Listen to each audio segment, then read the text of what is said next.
Arsenal FC. They're all over the gaff. They're all over the gaff. I like pointing figures at other people. Mate, do you know what I can't believe with them? I saw an amazing one. They were top on Christmas Day and fourth on New Year's Day. I've never seen anything like it. Mate, that's a proper capitulation. I didn't think it was going to happen. In the last 5 games, I've got 4 points. Last 5 Premier League games. But, mate, top on Christmas Day, it should actually be impossible to be fourth on New Year's Day. Like, it should be impossible no matter what you do. Yeah. You know, it should not be possible to go from top to fourth. I think we can be generous and say West Ham at home, maybe that's a draw. Because I think this West Ham side have got 3 or 4 really special players. I really do think that. Fulham, they should be beating Fulham. They should be beating Fulham up and down side. They got Tom Kearney in midfield. With all due respect against Declan Rice, there's a mismatch there. Think that off the back of losing to West Ham, you know, if West Ham, if we were just trying to rationalise the West Ham defeat as an anomaly, I think you can do it. I think you're right. They're a very good team. They're very unpredictable. David Moyes is an experienced manager. There was always a little bit of afters because of the Declan Rice transfer. There was a chance that it could have gone wrong. They've had such an impressive record at home that ultimately it was going to come to an end. And West Ham at home, it could be rationalised if they then went and beat Fulham 4-0. So off the back of losing to West Ham, they have to beat Fulham. Yeah. And the fact, like, Fulham is the dream fixture when things are going wrong. Isn't that the fixture? Early goal as well for Arsenal. They're 1-0 up. They're 1-0 up. It's like, it's perfect. Okay, we had that terrible moment against West Ham United. We've gone into the game against Fulham. Bukayo Saka on the score sheet, which is symbolic. Set up by Gabriel Martinelli, which is further symbolism. 1-0 up. Everyone's happy. 3 points on the way. You're playing a team that are really beatable at the least intimidating ground in world football. Mate, the point, what? I don't know what to say. It doesn't happen often. I think it's quite crazy as well, because after the loss against Aston Villa, they had some semblance of a recovery, I think, beating Brighton. I know Brighton had their injuries. I agree. Very good result. Brighton at Emirates has been a difficult game for them. Then they went to Liverpool, got the point. Do you want the chance to win £250,000 on this FA Cup weekend? Super 6 are giving you the chance to be a whole lot richer going into 2024. All you have to do is download the app and type in 6 score predictions and you could be earning some big boy money. Download the app and obviously join our mini league as well as Club 23. If you come top of our mini league at the end of every round, you get the chance to win £100 at classicfootballshirts.co.uk. Download the app. The link is in the description down below. And that had to be looked at as a good result. I know there were a few... Really good point. They got lucky a few occasions as well. It's always a good point at Anfield. Like, people can put a spin on it. So then how do you fall apart so badly? Well, listen to... Is it tiredness? Mate, since they played... Is it the addition of Champions League? No. They breeze through the group. It's not. But they've had to do that. Yeah, that is true. It's everything that people say about Arsenal that I didn't think were true is now coming true. Do you know since they played Liverpool, which... Mate, it feels like it was yesterday. Do you know between the two clubs there has been a 6-point swing? Can I just say they're only 5 points off top spot. Doesn't matter. It's the direction 5 they're points moving. is so much so early. 1 or 2 points. Even City. What a City? 3 or 4 points. You can kind of feel the momentum there building with City. It's the trajectory though. It's the fact that they've got 4 points in 5 games or whatever you said at the beginning of this. That's what it's about. It's not really about. They could be top of the league if they're taking 4 points out of 4 games or whatever you said it was.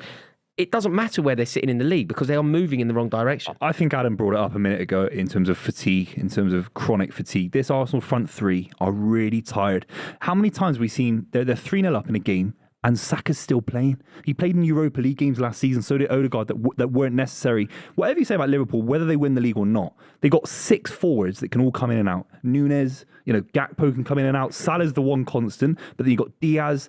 So they got so many rotational players. I think Arsenal, they're playing the same. Martinelli and Saka, I think they're absolutely shattered. I think they're dead on their feet. And they're so young. They're so young. There's a bit of it as well where some people have been labelling them world class and stuff. I don't think they're actually as good as people have made out. I think a lot of it is tiredness, partially, and the management of Arteta seemingly playing them and overplaying them constantly. There's even been times when you think Southgate could have given them some of a rest. And I know it's not his responsibility to rest Arsenal players for Arteta, but there's been times where you go, why are you playing Saka? Everyone knows what he can do. But also, it's like they've been performing at such a high level. There's going to be a dip. Also, there's going to be a dip world-class because players. of their age. They're not Salah, do you know what I mean? Because of their age, there's always going to be the dip. It's actually a miracle that the dip hasn't come sooner for players of that age. When you think about the level of intensity that Bukayo Saka and Gabriel Martinelli have had to play at, considering their very tender age, it's amazing that they've been so consistent for so long, really. But I think that I think where it goes wrong is actually directly traceable to Arteta and the transfer window. I think the transfer window, yeah. I think Arsenal fans screaming out for a striker at the moment. No, but that's not the answer. I think that's so obvious. You know, if I say what's wrong with Arsenal, the obvious thing to do, I almost think it's like quite trite. You just go, Ivan Toney. It's way more layered than that. It's way more tricky than simply screaming Ivan Toney with regard to the Arsenal debate. They've started conceding goals massively, like from corners and set pieces, which they didn't do. Their midfield, I think, is all over the place, really. Kai Havertz hasn't landed. And then you look at the forwards that are meant to be backing up. You know, the forwards, exactly, Partey missing is huge as well. But you know the forwards that are meant to be backing up Saka and Martinelli? I don't know, Reece Nelson, for example, got a new contract, didn't he? 100 grand a week. He's obviously not that player. He's Eddie not Nketiah. Trossard, Nketiah. Like, I think that's where it's gone wrong. Is the problem because he's a backup. But I think in modern football, you need 5 or 6. Look at like Man City, Liverpool, who've been the only sides to win the Premier League in the last 6 years. Those two sides. At any point, Liverpool have got, if Gakpo comes in, Nunez can swap over. Diaz, Jota, they're all of a very similar level. Eddie Nketiah is nowhere near good enough. Trossard, maybe. I think there's definitely an argument for Trossard, Jesus, Saka. They can all fit in. Martinelli, definitely. But then after that, it's Eddie Nketiah and Reece Nelson. Nowhere near good enough. Just, again, devil's advocate. Haven't we, though, maybe 3 months ago, sat here and kind of praised Eddie Nketiah? Only when he scored a hat-trick. But in fairness to the geezer who needs to buy himself a watch, he's got this one right. I've made a case for Nketiah. He wouldn't start for Palace. Nketiah scored a hat-trick against Sheffield United very recently, and I was like, a hat-trick in the Premier League is always to be appreciated. I don't really understand when people kind of laugh at the opposition or laugh at the context. But I make the same case for Nicholas Jackson when he scored a hat-trick against Tottenham. It would be very unjust of me to go Nketiah's hat-trick. Other players have scored hat-tricks. Rob Earnshaw scored a hat-trick in the Premier League. But I believe that they're always impressive. Maybe I'm wrong, but I believe that when you do that, when you deliver like that, he's like Robert. He's Robert Earnshaw. He's Robert. He is that kind of. He's a Kevin Phillips type of little. No. Whoa. Kevin Phillips is class. No, but you know what I'm trying to say. He's a finisher. He hasn't got much about him. If he's not finishing Eddie Nketiah is a 1 in 3, and he hasn't got good link-up. Do you know where they may have gone wrong? If you think about the players that they haven't signed in recent times, they went for Mudryk, didn't they? Really wanted Mudryk. Mudryk had, in fact, signed for them. And then that weird conversation happened in Poland and he ended up being a Chelsea player. It was this time last year, in fact. I wonder if Mudryk is... I know you don't rate Mudryk, and I don't rate him particularly highly, but I wonder if he could have been a different player. He's a better coach. He could have been a different player for Arsenal. Yeah. So you got that. Then you got the boy out of Wolves, who they all have always chased, Neto. Then they missed out on the boy that we ended up signing, who was a weirdo. Like, he was so unpredictable, but sometimes unpredictably good and sometimes unpredictably bad. Joao Felix. Yeah. They've constantly gone in for players that they haven't signed, and I think if you analyse it, say Mudryk was now an Arsenal player. Imagine the amount of rest that they could have given to Saka and Martinelli, because Gabriel Jesus could have maybe played out wide at times. Mudryk would have played on the other side. It could be a completely different complexion. So ultimately, it's the transfer window. And again, the midfield. The midfield's nowhere near as good as it is. There any opportunity? Kai Havertz. Kai Havertz is a massive factor. The 65 million pound elephant in the room. Hasn't he been performing well, though? No. He hasn't. It's a myth. He's been performing well when Arsenal perform well. When Arsenal perform bad, he's never a top player. Rice was good against Fulham. He was good against West Ham. So he's not a passenger. From outside looking in, I've seen a lot of Arsenal fans kind of... They're desperate for it to be good. They want it to work out. Like, he scored a last-minute winner, didn't he, against Brentford? And they were kind of going, this is the moment. This is the sea change. This is the seminal moment in his career. Like... I've seen it all before with Havertz, and he isn't the player that Arteta wants him to be. He's certainly not the midfield player that they want him to be. And I don't think he's better. I don't think Kai Havertz, as a forward player, is better than any of the players that we've discussed. He's not at all. I don't even think he's better than Nketiah through the middle. Like a genuine... No, he's definitely not. I don't think he's better than Trossard wide. I think if Partey was fully fit, you could play him in the middle with Rice in that kind of role, left attacking midfielder.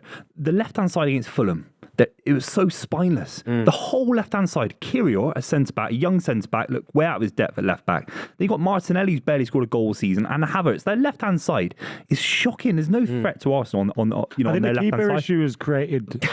Mate, like if they change Ramsdale for Ederson, Alisson type level goalkeeper, I know they're not going to get them. You go, yeah, makes sense. Carry on. When you kind of doing a sideward step. Do you know what, though? Maybe Ramsdale's better than Raya. Who knows? No one really knows. There's one problem. It's like you're creating problems, and then Ramsdale's probably loved in the dressing room. But there's one problem with the theory that you're saying here, and I would have agreed with you because I actually believe that Ramsdale's a better keeper. So I kind of do agree with everything you said, right? I think he's better, Ramsdale. But everything I've seen from Ramsdale since justifies away from football. My point is, could that not be a symptom of the kind of unsettled nature and the unsettled environment that he's created by bringing in his keeper and then trying to justify having both of them? But from Arteta's point of view, Ramsdale to take it better, and he hasn't. The reason why I think that Arteta has actually done the right thing here, even if it's not working out for him, when he did it, I thought it's not even a better goalie. So you've caused problems for absolutely no reason. You haven't elevated the situation at all.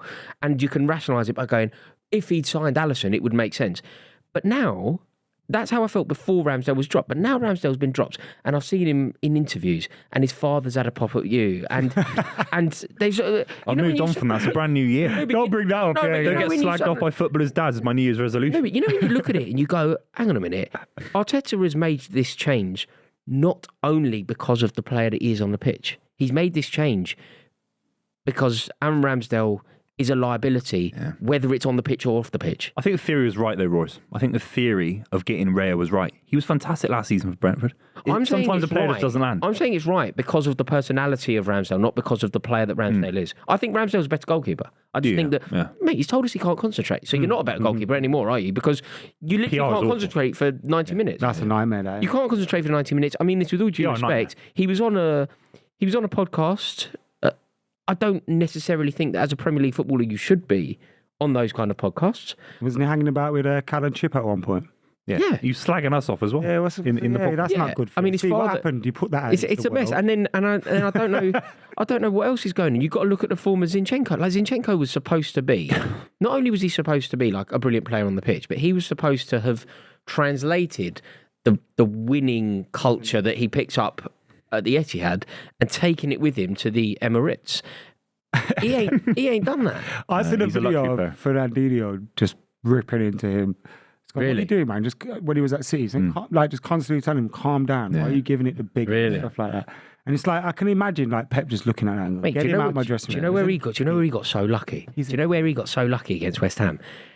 If Bowen had got to the ball, for the Souček goal, if Bowen had got to the ball 1 second earlier and kept it in so it's not even a conversation, everybody would have been going, that defending from Zinchenko, what is he playing at? Shocking. He's getting in the way of Gabriel.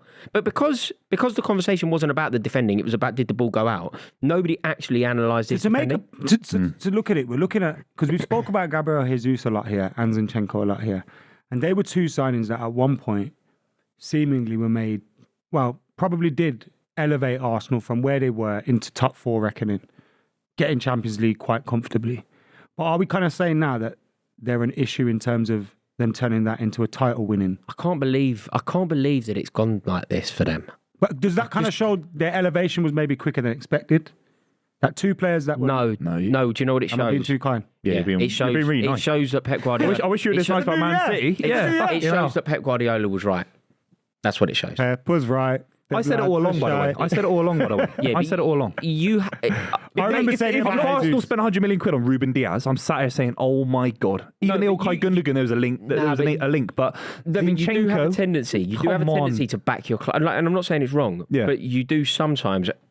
For example, I remember when we discussed you signing Kovacic, you were like, brilliant player, exactly what we need. And I was like, I only said that and then when you sold Cole Palmer, you went to me, nah, he's not good enough. And I was good enough for you. You're back your club. And it's not a bad thing, but you do sometimes just back your club. Whereas, if I had to sell them anyone, even Ortega, I'd rather Ortega stayed at Man City than Zinchenko, for example. He's a luxury player. Even though he's not a forward, he's a luxury player. He looks good when you're winning. Here's the question for Arsenal. The final question here. Can Arsenal still win the league? No, it's over. No. If they win the league, Liverpool are on my top life. of the league at the moment. Yeah. And Salah's got to go away for a while.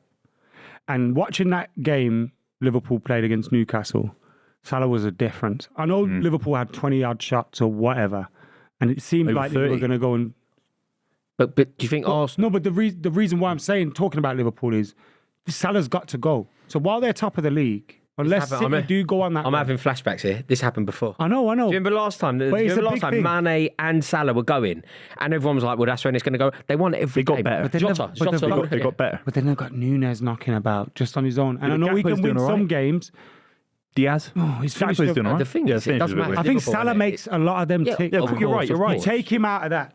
But Jurgen Klopp's a genius. Yes, he is. He's the best manager in the world, except for Jurgen Klopp is a Guardiola. genius. And anybody who doesn't rate and respect Jurgen Klopp is clearly an idiot. Lads, if Arsenal win the Premier League, it's the worst quality win I've ever seen in the Premier League. They're one of the worst sides. If they win the Premier League, they're not going to win the Premier League. Do you actually look at Arsenal, this 11? I think they're going to lift the Premier League trophy. You said I know. Nah, we knew what he did, though. But Rory always I'm asking Adam. He jinxed them on purpose. No. He knows. You do it. You do the double jinx. Well. I actually believe... It's a hoodoo vibe. But what's happened is, the two consecutive London derby defeats, mate, it's so bad. Like, that's bad for... It's not even Chelsea. That would be bad for either. Brentford. It's Fulham West Ham. Exactly. It would be that would be really bad form for Brentford. You know, if Brentford lost consecutively to West Ham or Fulham, you go, oh, Brentford, mate, you're going to have to talk about trouble. Frank here.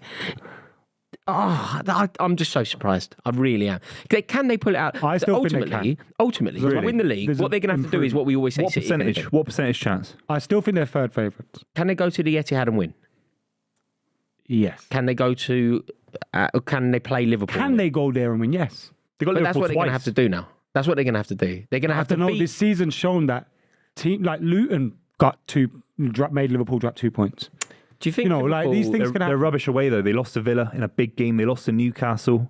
They got smashed by City twice last season away from home. In fact, they're not good away. I just think game- Arsenal, I'm just saying, while it's 5 points, you can't write them off. Arsenal- And there's still much more improvement to come from them. Every time Arsenal have played away from home against a difficult team, not even a top team, a difficult fixture. And I'm putting Stamford Bridge in this because I think for Arsenal it is a tricky fixture. Chelsea will raise the tide. It's a ground where they've had difficult times over the years. So I think that it's always gonna be tricky. They've gone to Stamford Bridge and they haven't won. They've gone to Aston Villa, they got beat. They've gone to Newcastle, they got beat. They're basically gonna have to go to Tottenham and win now, which off the back of what I've just said doesn't look likely. Go to Old Trafford and win. Yeah, they'll do that, no stress. I had to do that. No, they will. They'll do that, no stress. And then go to the Etihad and win. That doesn't sound likely. And they got Champions League games where they're going to get smashed. Trust me, they'll get smashed in Who's they Champions got in League. the Champions League again? Who's their next? They got decent goal, didn't they? Porto. But the next one, I'm talking about They'll be happy with quarterfinals. that. Yeah, that's when they get Harry Kane. Harry Kane scores home and away. 100%.